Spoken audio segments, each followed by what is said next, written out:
जो लोग बुद्धिमान हैं वह यह जानते हैं कि शब्द हथियार की तरह होते हैं जिनसे किसी को भी बचाया जा सकता है या किसी को भी मारा जा सकता है। अब आप सोच रहे होंगे कि शब्दों से किसी को मारा कैसे जा सकता है। तो जरा सोचिए, ज्यादातर आत्महत्याओं के पीछे किसका कारण होता है? किसी के पति ने कुछ कहा, किसी के पिता ने कुछ कहा और उन लोगों ने आत्महत्या कर ली। ये आत्महत्या किसके कारण हुई? वो पीड़ित के मन को इतना दुखी कर गए कि उसके मन से वो दुख सहना और ज्यादा बर्दाश्त करना नामुमकिन हो गया और इसी वजह से उन्होंने आत्महत्या कर ली।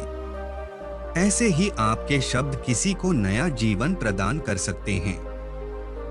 जब कोई आदमी उदास होता है या दुखी होता है तो आपके शब्द उसमें एक नया जोश, एक नया उत्साह भर सकते हैं और एक हारा हुआ आदमी अपने जीवन में एक नई शुरुआत कर सकता है।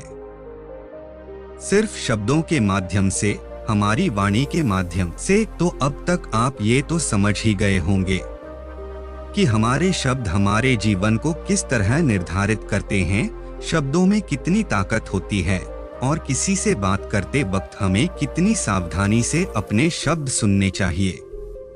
आज की जो बौद्ध कहानी में आपको सुनाने वाला हूँ, उसमें आपको सीधे सीधे तौर पर कुछ ऐसे तरीके पता चलेंगे, कुछ ऐसी परिस्थितियां पता चलेगी जहां पे आपको हमेशा चुप रहना चाहिए। कुछ परिस्थितियों में अगर आप कुछ नहीं बोलेंगे तो वही आपके लिए सबसे ज्यादा बेहतर होगा।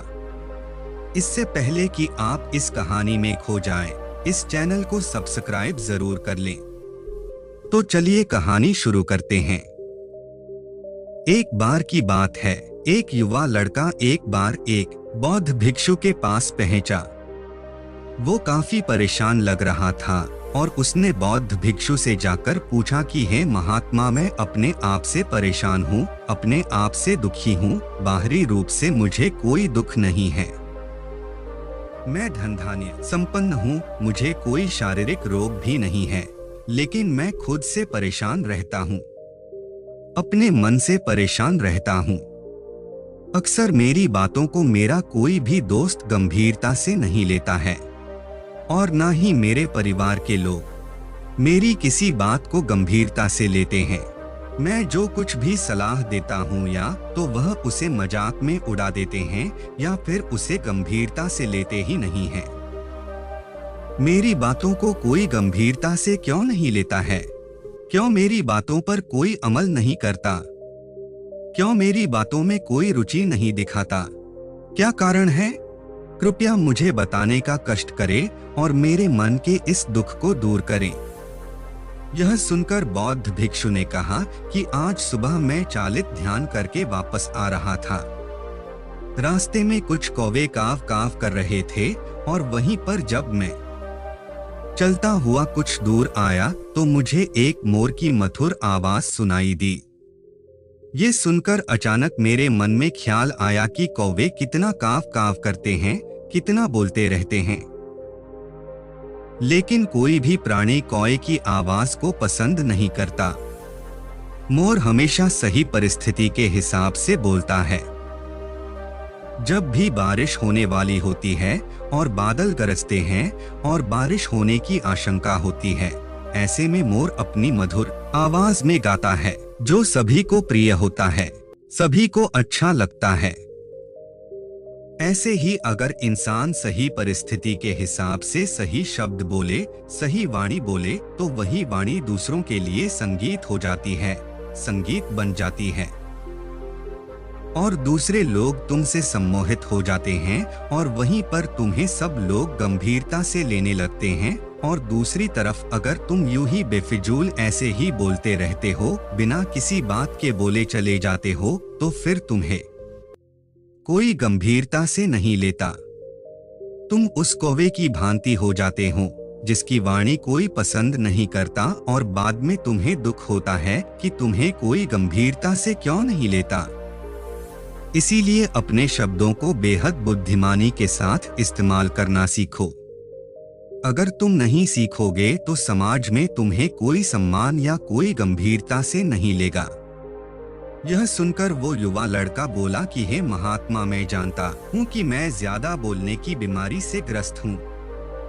मुझे तना नहीं बोलना चाहिए, लेकिन मैं अपने आप पे काबू नहीं रख पाता, और ना ही मैं इतना बुद्धिमान हूँ कि मैं अपने शब्दों को नाप तोल कर बोल सकूं। मैं तो किसी से बात करते वक्त इतना सोचता भी नहीं कि मुझे अपने शब्द किस तरह इस्तेमाल करने हैं। कृपया करके कुछ ऐसी परिस्थितियां बता दीजिए जहां पर मुझे कम बोलना है या फिर बोलना ही नहीं है, हमेशा चुप रहना है। अगर आप मेरा ऐसे मार्गदर्शन कर सकते हैं तो मेरा जीवन आसान हो जाएगा और मुझे ज्यादा दिमाग या अपनी बुद्धि लगाने की भी जरूरत नहीं पड़ेगी। यह सुनकर बौद्ध भिक्षु ने मुस्कुराते हुए कहा कि बेटा, वैसे तो इंसान को हर परिस्थिति में सोच समझकर ही बोलना चाहिए, लेकिन अगर वो हमेशा होश में नहीं रह पाता है, ध्यान में नहीं रह पाता है, तो मैं तुम्हारे दैनिक जीवन की कुछ ऐसी परिस्थितियां बता रहा हूं जहां पर तुम्हें हमेशा चुप रहना है। अगर तुम ऐसी जगहों पर कुछ बोलोगे तो तुम्हारा अपमान ही होगा या फिर तुम्हें कोई गंभीरता से नहीं लेगा। सबसे पहली जगह है, या यूं कहे ऐसी परिस्थिति जहां पर इंसान को हमेशा चुप रहना चाहिए, वो है जब किसी ऐसे विषय के बारे में बातचीत हो रही हो जिसके बारे में आपको कोई जानकारी ही नहीं है। तो ऐसी परिस्थिति में व्यर्थ में बीच में टांग अड़ाना, अपना ज्ञान देना, व्यर्थ का ज्ञान, आपको कुछ पता नहीं है लेकिन फिर भी आप अपना ज्ञान देने के लिए उत्सुक हैं, तो ऐसी जगह पर आपका अपमान ही होगा। जरा तुम खुद सोचो, जब कोई बीमार आदमी अपनी बीमारी के बारे में चर्चा कर रहा हो और आपको उस बीमारी के बारे में कोई भी ज्ञान नहीं है, लेकिन फिर भी आप व्यर्थ में बेकार में उसे ऐसी ऐसी औषधियां बता रहे हैं जिनका उसकी बीमारी से कोई तालमेल ही नहीं है, तो ऐसे में आप अपनी प्रतिष्ठा अपने हाथों से खो रहे होते हैं और आपको पता ही नहीं होता। ऐसी परिस्थिति में आदमी को हमेशा सुनना चाहिए। ध्यान से सुनना भी एक कला होती है। अगर आप सुनने का दिखावा करेंगे तो कहीं ना कहीं सामने वाले आदमी को ये एहसास हो जाता है कि ये मेरी बात पूरे ध्यान से नहीं सुन रहा है। इसीलिए जब आपको किसी विषय के बारे में पूरी तरह से जानकारी ना हो तो वहां पर केवल अपने कान लगाना ही ज्यादा महत्वपूर्ण होता है, ज्यादा जरूरी होता है। आप उस इंसान की बातें ध्यान से सुन सकते हैं और इसी बीच आप दोनों के बीच एक संबंधत पैदा होगा और उस संबंध सच्चा होगा, क्योंकि आपने उसके बात को बड़े ही ध्यान से सुना है और इस बात का पता सामने वाले को भी होता है। तो हम बिना कुछ बोले सिर्फ सुनने मात्र से किसी को अपना दोस्त है, अपना मित्र बना सकते हैं। इस बात को हमेशा ध्यान में रखना। दूसरी जगह जहां इंसान को हमेशा चुप रहना चाहिए वो है खाना खाते वक्त। खाना इंसान को हमेशा चुप रहकर खाना चाहिए, मौन रहकर खाना चाहिए। महात्मा बुद्ध और उनके भिक्षु हमेशा चुप रहकर भोजन करते हैं, शांत भाव से भोजन करते हैं, परिपूर्ण होकर भोजन करते हैं, पूरी तरह से करते हैं, एक एक टुकड़े का स्वाद लेकर भोजन करते हैं। और ऐसा भोजन जब आपके शरीर में पहुंचता है तो वो आपके अंग अंग तक ऊर्जा पहुंचाता है। अक्सर हम भोजन करते वक्त कुछ ना कुछ बोलते रहते हैं, कुछ ना कुछ सुनते रहते हैं, लेकिन मौन रहकर पूरा स्वाद लेकर उस भोजन को कभी नहीं करते। हम उस भोजन को करते वक्त आधे अधूरे ही रहते हैं और इसीलिए हमारा शरीर रोगों से ग्रस्त हो जाता है। जरा तुम खुद सोचो, बौद्ध भिक्षु हमेशा भिक्षा लेकर भोजन करता है और भिक्षा भी कितनी बिल्कुल मामूली सी, और वो भी एक वक्त। तो एक वक्त भोजन करने के बाद भी वो इतने स्वस्थ रहते थे, इतने उत्साह, जोश और आनंद से भरे होते थे। और हम तो इतना खाना खाते हैं, इतनी सारी भोजन की सामग्री हमारे लिए उपलब्ध होती है, लेकिन हमारे शरीर में कोई ऊर्जा नहीं होती। इसका सबसे बड़ा कारण होता है कि हम अपना भोजन होश में नहीं करते हैं, परिपूर्ण होकर नहीं करते हैं, मौन रहकर नहीं करते हैं। इसीलिए अपना भोजन हमेशा मौन रहकर ही करो।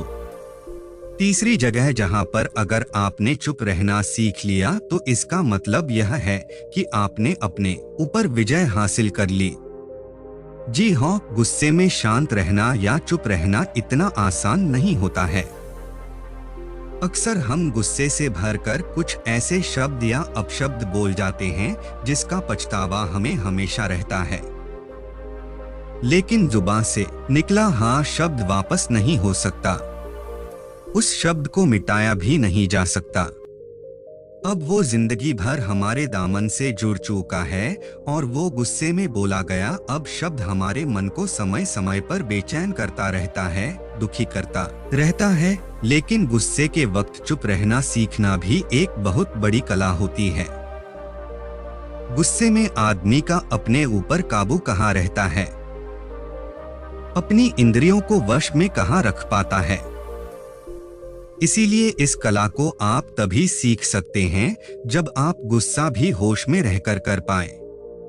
जब भी आपको गुस्सा आए आपके दिमाग में सिर्फ एक ही बात आए कि मुझे चुप रहना है, मुझे किसी से कुछ गाली गलौच नहीं करना, किसी को कोई अपशब्द नहीं बोलना। और जब ये का विचार गुस्से के साथ जुड़ जाता है और धीरे धीरे ये आदत बन जाता है तो आप अपने गुस्से को भी काबू में करना सीख जाते हैं। जब भी कभी गुस्सा आए तो किसी को कुछ बोलने की बजाय कुछ शारीरिक व्यायाम करना शुरू कर दो। उछलना, भागना, दौड़ना, जिम करना, कुछ भी आप ऐसा व्यायाम कर सकते हो जिसमें आपका शरीर थक जाए। आप पाएंगे कि जब आपका शरीर थक जाता है तो आपका मन भी शांत हो जाता है। आपने उस गुस्से की ऊर्जा को एक सकारात्मक रूप दे दिया और यही बुद्धिमान व्यक्ति की पहचान होती है जो दूसरों के तानों से भी अपना घर बना लेता है, अपनी कामयाबी के रास्ते निकाल लेता है। वही सच में धीमान आदमी है जो जहर को भी दवा बनाकर इस्तेमाल करना सीख जाए। वही असली बुद्धिमान होता है। चौथी जगह जहां आप चुप रहेंगे तो आपके लिए वही सबसे ज्यादा बेहतर होगा, वही आपको सम्मान दिलाएगा। चौथी जगह है जब चार लोग आपस में बैठकर बातें कर रहे हों। कोई बैठक कर रहे हो तो वहां पर जब चार लोग बात कर रहे होते हैं तो चारों लोग एक साथ तो बात कर नहीं सकते। एक बार में एक व्यक्ति बोलेगा और तीन सुनेंगे, तभी वो बैठक कामयाब हो पाएगी, तभी वो चर्चा सही रूप में आगे बढ़ पाएगी। लेकिन अगर कोई आदमी ऐसा बैठा हाँ है जो बीच में ही दूसरे की बात काटकर अपनी बात को ऊपर रखना चाहता है तो ऐसे में वो चर्चा या वो बैठक आपको कहीं नहीं पहुंचाएगी और चारों लोगों के बीच आप सबसे मूर्ख कहलाओगे। अगर आपको अपनी बात कहनी है तो सामने वाले को अपनी बात पूरा करने दो, उसके बाद अपने विचार रखो। यही एक भद्र पुरुष या फिर कहीं अच्छे आदमी की पहचान होती है। और आखिरी जगह अगर हमारे माता पिता हमें कुछ कह देते हैं, हमारे बड़े बुजुर्ग हमें किसी बात पर डांट देते हैं या हमें थप्पड़ भी मार देते हैं तो ऐसी जगहों पे आपका चुप रहना ही उनके प्रति सम्मान दिखाएगा, उनके प्रति आदर का भाव व्यक्त होगा। अगर आप उनके सामने उनका विरोध कर देते हैं, उनका प्रतिरोध कर देते हैं तो वो गुस्सा तो थोड़ी देर बाद शांत हो जाएगा, लेकिन वो कही गई बात, वो विरोध किया हुआ शब्द या फिर कुछ भी उल्टा सीधा हमेशा आपके मन को सताएगा और आपके माता पिता को हमेशा यही लगेगा कि आज ये हमारी इज्जत नहीं करता, आज ही हमारी बात नहीं मानता क्योंकि ये कमाने लग गया है, ये बड़ा आदमी बन गया है। ऐसी ऐसी बातें उठेंगी, ऐसे ऐसे तंज कसे जाएंगे। इसीलिए ऐसी जगह पे आप मौन रही है, चुप रहिए, कुछ मत बोलिए, अपने गुस्से को अपने अंदर ही पी लीजिए। कुछ व्यायाम कर लीजिए, भाग लीजिए, दौड़ लीजिए, आपका मन अपने आप शांत हो जाएगा। आखिर में बौद्ध भिक्षु ने अपनी बात को खत्म करते हुए कहा कि कम शब्दों में अपनी भावनाओं को उतारना सीखो। शब्द हथियार की तरह होते हैं। बोलो तो होश में बोलो, ध्यान में बोलो। जीवन शैली ऐसी बना लो कि आप जब भी बोलो पूरे होश में रहकर बोलो, पूरे आनंद के साथ बोलो, पूरे प्रेम के साथ बोलो। ऐसी वाणी बोलो जो दूसरे के दिल को ठंडक पहुंचाती हो, दूसरे के मन को भी शांत कर देती हो, और वो तभी संभव है जब आप प्रतिपल होश में रहकर बोले। इसके बाद वो युवा लड़का बौद्ध भिक्षु के सामने नतमस्तक हो गया और उनको प्रणाम करते हुए अपने घर वापस लौट गया।